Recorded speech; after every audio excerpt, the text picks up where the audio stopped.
ಇವತ್ತು ನಿಮ್ದು ಇಫ್ಕೋದಿಂದ ಏನೇನ್ ಪ್ರಾಡಕ್ಟ್ ಇದೆ, ಯಾವ ತರ ಪ್ರಾಡಕ್ಟ್ ಯೂಸ್ ಮಾಡಬಹುದು, ಎಲ್ಲಿ ಮಾಡಬಹುದು, ನಿಮ್ದು ಎಲ್ಲಾ ಮಾಹಿತಿ ಕೊಡ್ರಿ.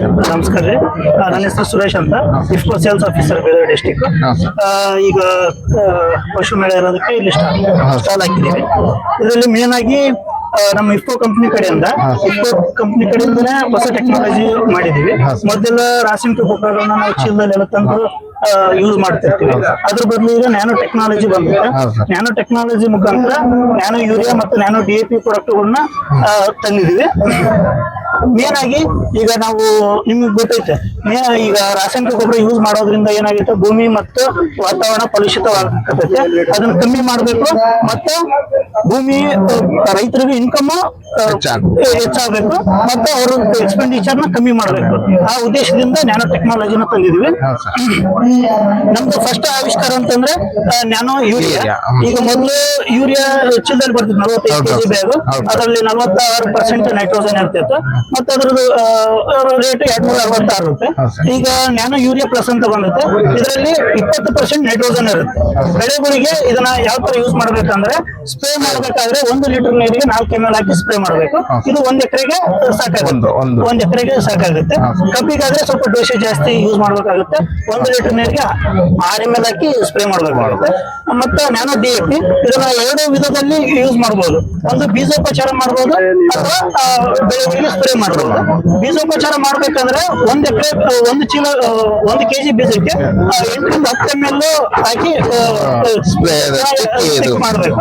ಅದಾದ್ಮೇಲೆ ಒಂದು 10 ನಿಮಿಷ ನೆರಳಲ್ಲಿ ಒಣಗಾಕಿ ಆಮೇಲೆ ಬಿತ್ತನೆ ಮಾಡಬಹುದು. ಮತ್ತೆ ಸ್ಪ್ರೇ ಮಾಡ್ಬೇಕಾದ್ರೆ 1 ಲೀಟರ್ ನೀರಿಗೆ 4 ml ಹಾಕಿ ಸ್ಪ್ರೇ ಮಾಡಬೇಕು. ಇದು ನ್ಯಾನೋ DAP. ಇದರಲ್ಲಿ 8% ಸಾರಜನಕ, 16% ರಂಜಕ ಇರುತ್ತೆ. ಇದು DAP ಏನ್ ಕೆಲಸ ಮಾಡುತ್ತೆ ಅದೇ ರೀತಿ ಇದನ್ನ ಕೆಲಸ ಮಾಡುತ್ತೆ. ನಾವು ಡೈರೆಕ್ಟ್ ಆಗಿ ಬೆಳಿಗ್ಗೆ ಸ್ಪ್ರೇ ಮಾಡೋದ್ರಿಂದ ಇದ್ರ ಎಫಿಷಿಯನ್ಸಿ 80 ರಿಂದ 90% ಇರುತ್ತೆ. ನಾವು ಭೂಮಿಗೆ ಏನು ಗೊಬ್ಬರ ಹಾಕ್ತಿವಿ ಅದು 30 ರಿಂದ 40% ಮಾತ್ರ ಕೆಲಸ ಮಾಡುತ್ತೆ. ಭೂಮಿಯಲ್ಲಿ ಇರುವಂತ ರಸಸಾರ ಆಗಿರ್ಬೋದು, pH, EC, ಮೈಕ್ರೋ ಆರ್ಗನಿಸಮ್ಸ್ ಎಲ್ಲ ಫ್ಯಾಕ್ಟರ್ ಅದ್ರ ಮೇಲೆ ಪ್ರಭಾವ ಬೀರುತ್ತವೆ. ಹಂಗಾಗಿ ಅದ್ರ ಎಫಿಷಿಯನ್ಸಿ 30 ರಿಂದ 40% ಇರುತ್ತೆ. ಇದನ್ನ ನಾವು ಡೈರೆಕ್ಟ್ ಬೆಳೆಗಳಿಗೆ ಸ್ಪ್ರೇ ಮಾಡೋದ್ರಿಂದ ಇದ್ರ ರಿಸಲ್ಟ್ ಬೇಗ ಗೊತ್ತಾಗುತ್ತೆ. ಸ್ಪ್ರೇ ಮಾಡಿ ನಮಗೆ ಅದ್ರದ್ದು ರಿಸಲ್ಟ್ ಏನಂತ ಗೊತ್ತಾಗುತ್ತೆ. ಮತ್ತ ಈಗ ಸ್ಪ್ರೇ ಮಾಡ್ಬೇಕಂದ್ರೆ ರೈತರಿಗೆ ಸ್ವಲ್ಪ ರೈತರು ಈಗ ಆಳುಗಳ ಅಭಾವ ಮತ್ತೆ ಕಾಸ್ಟ್ ಜಾಸ್ತಿ ಆಗುತ್ತೆ ಅಂತಂದು ಇಫ್ಕೋ ಕಂಪನಿ ಕಡೆಯಿಂದ ಡ್ರೋನ್ ಗಳು ನಾವು ಪ್ರಮೋಟ್ ಮಾಡ್ತಾ ಇದ್ದೀವಿ. ಅಗ್ರಿಕಲ್ಚರ್ ಡ್ರೋನ್ ಅಂತಂದು ಮೀಡಿಯಂ ಅಗ್ರಿಕಲ್ಚರ್ ಡ್ರೋನ್. ಇದ್ರ ಕೆಪಾಸಿಟಿ 10 ಲೀಟರ್ ಕೆಪಾಸಿಟಿ ಮತ್ತೆ ಇದು ಬ್ಯಾಟರಿ ಆಪರೇಟೆಡ್. ನಾವು ನಮ್ಮ ಕಂಪನಿ ಕಡೆಯಿಂದಾನೆ ಬೀದರಲ್ಲಿ 4 ಜನ ರೈತರಿಗೆ ಅನ್ಕೋರಿ ಇದು 10 ನಿಮಿಷದಲ್ಲಿ 1 ಎಕರೆ ಸ್ಪ್ರೇ ಮಾಡುತ್ತೆ. 1 ಎಕರೆ ಸ್ಪ್ರೇ ಮಾಡುತ್ತೆ. ಆನ್ ಎವರೇಜ್ ದಿನಕ್ಕೆ 20 ರಿಂದ 30 ಎಕರೆ ಸ್ಪ್ರೇ ಮಾಡಬಹುದು. ಪೈಲಟ್ ಚೆನ್ನಾಗಿ ಟ್ರೈನ್ ಅಪ್ ಆಗಿದೆ, 30 ರಿಂದ 40 ಸ್ಪ್ರೇ ಮಾಡಬಹುದು. ಮತ್ತೆ ಇದು ಕೆಪಾಸಿಟಿ 10 ಲೀಟರ್ 1 ಎಕರೆ ಸಾಕಾಗುತ್ತೆ. 1 ಎಕರೆ 10 ಲೀಟರ್ ನಾವು ಸ್ಪ್ರೇ ಮಾಡಬಹುದು. ಇಷ್ಟು ಮಾಹಿತಿ. ಮತ್ತೆ ನಮ್ಮ ಕಂಪನಿ ಕಡೆಯಿಂದ ಸಾಗರಿಕ ಅಂತ ಒಂದು seaweed extract plant growth promoter ಐತಿ. ಇದರಲ್ಲಿ ಪೊಟ್ಯಾಷಿಯಂ ಇರುತ್ತೆ 16%. ಐರನ್, ಮ್ಯಾಂಗನೀಸ್, ಜಿಂಕ್, ಬೋರಾನ್ಗಳು ಇರುತ್ತೆ. ಮತ್ತೆ ಪ್ಲಾಂಟ್ ಗ್ರೋತ್ ಪ್ರಮೋಟರ್ಗಳು ಇರ್ತವೆ. ಆಕ್ಸಿನ್, ಸೈಟೋಕಿನಿನ್, ಗಿಬರ್ಲಿಕ್ ಆಸಿಡ್ ಅಂತ ಪ್ಲಾಂಟ್ ಗ್ರೋತ್ ಪ್ರಮೋಟರ್ ಇರ್ತದೆ. ಇದು ಓವರ್ ಆಲ್ ಪ್ಲಾಂಟ್ ಮೆಟಾಬಾಲಿಸಮ್ ಜಾಸ್ತಿ ಮಾಡುತ್ತೆ. ಪ್ಲಾಂಟ್ ಮೆಟಾಬಾಲಿಸಮ್ ಜಾಸ್ತಿ ಮಾಡಿದ್ರೆ ಅದು ಬೆಳವಣಿಗೆ ಫಾಸ್ಟ್ ಆಗುತ್ತೆ. ಹಾಗಾಗಿ ಇದು ಪ್ಲಾಂಟ್ ಗ್ರೋತ್ ಪ್ರಮೋಟರ್ ಅಂತ ಪ್ರಮೋಟ್ ಮಾಡ್ತಾ ಇದೀವಿ. ಮತ್ತೆ ನ್ಯೂಟ್ರಾಕ್ಸ್ ಅಂತ ಇದು ಮೈಕ್ರೋನ್ಯೂಟ್ರಿಯೆಂಟ್ ಮಿಕ್ಸ್ಚರ್.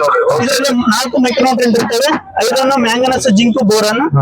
ಇದು ಅತ್ಯಂತ ಸೂಕ್ತ ಅನಿಸಿದ್ರೆ ಇದು ತರಕಾರಿ ಬೆಳೆಗಳಿಗೆ, ಹಣ್ಣು ಬೆಳೆಗಳಿಗೆ, ಹೂ ಬೆಳೆಗಳಿಗೆ ಮೈಕ್ರೋನ್ಯೂಟ್ರಿಯೆಂಟ್ ಕಂಟೆಂಟ್ ಜಾಸ್ತಿ ಬೇಕಾಗುತ್ತೆ. ಅವಶ್ಯಕತೆ ಜಾಸ್ತಿ ಇರುತ್ತೆ.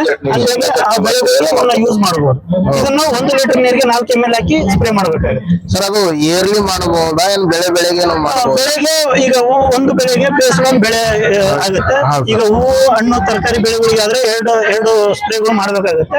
ಅದೇ ಈಗ ಫೀಲ್ಡ್ ಕ್ರಾಪ್ಗಳಿಗೆಲ್ಲ ಈಗ ಉದ್ದು, ಹೆಸರು, ಸೋಯಾ, ತೊಗರಿಗೆಲ್ಲ ಒಂದು ಸರಿ ಸ್ಪ್ರೇ ಮಾಡಿದ್ರೆ ಸಫಿಶಿಯಂಟ್ ಆಗುತ್ತೆ. ಓಕೆ ಸರ್, ಈ ಎಲ್ಲ ಮಾಹಿತಿ ಕೊಟ್ಟಿದ್ದಕ್ಕೆ ಧನ್ಯವಾದ ಸರ್. ಧನ್ಯವಾದ. Thank you sir.